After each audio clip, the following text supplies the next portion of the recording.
নয়, কাদিয়ানী নিজেই ভারত সন্তান।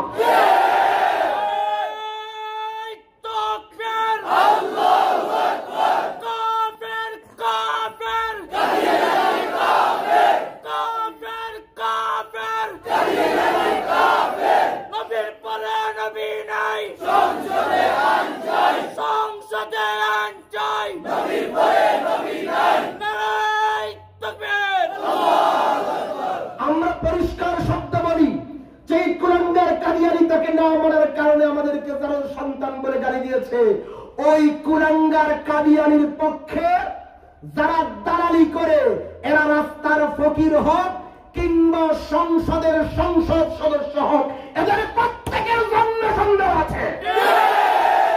কোন মা বাবার বৈধ সন্তান, মা বাবার বৈধ সন্তান কুলাঙ্গার কাদিয়ানীর পক্ষে দালালি করতে পারে না।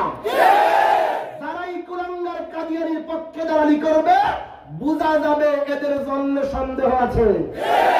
কারণ এমন অশ্লীল নোংরা গালি কোন ভদ্র মানুষই তো দেয় না।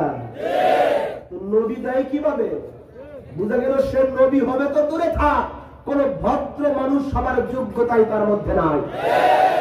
তো যদি ওলামায়ে কেরাম কখনো কাদিয়ানীদেরকে রাষ্ট্রীয় ভাবে কাফের ঘোষণার জন্য রাজপথে নেমে আসতে বলেন, সবাই রাজি আছেন তো? আল্লাহ রাব্বুল আলামিন আমাদের সকলকে কবুল করুন। ওয়া আখিরু দাওয়ানা আলহামদুলিল্লাহি রাব্বিল আলামিন। আসসালামু আলাইকুম ওয়া রাহমাতুল্লাহ।